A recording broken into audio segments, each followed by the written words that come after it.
అయితే ఎక్కడ బాధ ఉండేదనంటే తెలంగాణ రాష్ట్రంలో మాత్రం ఒకే ఒక్క ఎయిర్పోర్ట్కే పరిమితం అయిపోయాం.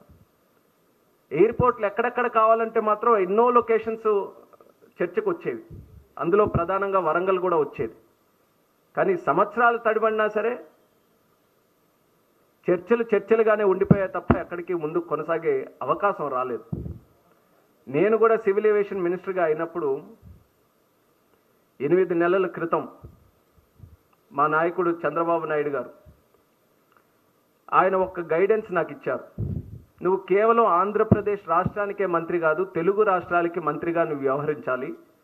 ఆంధ్రప్రదేశ్ రాష్ట్రంలో సివిల్ ఏవియేషన్ అభివృద్ధికి నువ్వు ఎంత చిత్తశుద్ధితో పనిచేస్తావో తెలంగాణకి కూడా అదే రకమైనటువంటి చిత్తశుద్ధితో చేయాలని చంద్రబాబు నాయుడు గారు ఒక గైడెన్స్ నాకు ఇవ్వడం జరిగింది.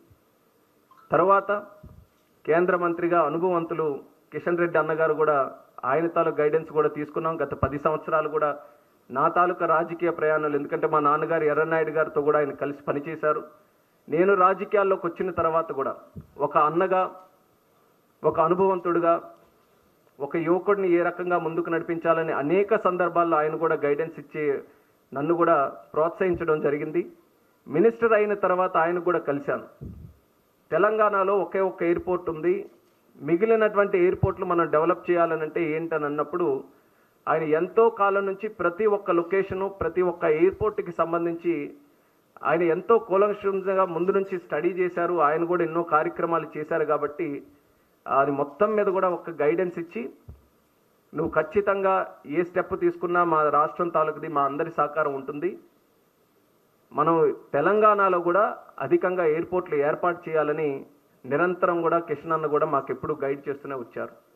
వీళ్ళందరి తాలూకా ప్రోత్సాహంతో ప్రధానమంత్రి గారు ఆయన ఇస్తున్నటువంటి మార్గదర్శకత్వంతో ఎట్టి పరిస్థితుల్లో ఇక్కడ ఎయిర్పోర్ట్లని ఏర్పాటు చేయాలని ఒక బలమైనటువంటి సంకల్పంతో ముందుకు నడిచాం.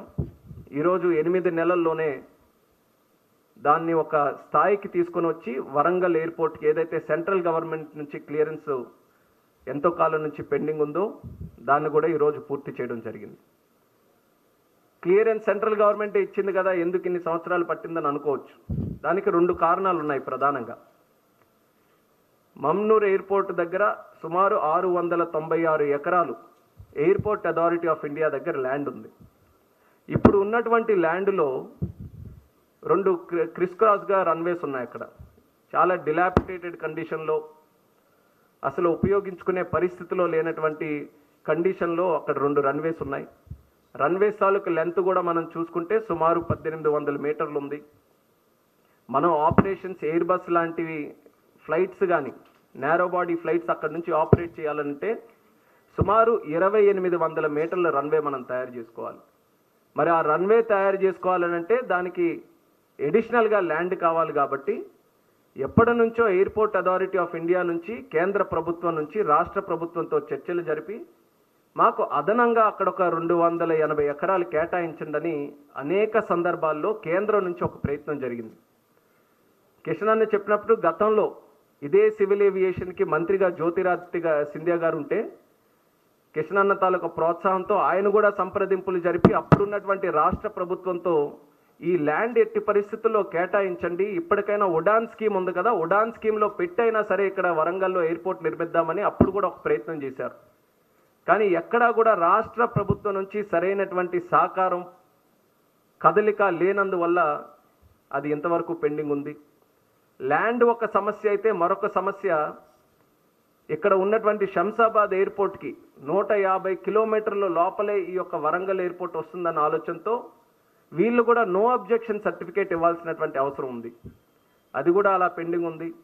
దానికి సంబంధించి ప్రయత్నాలు జరగలేదు.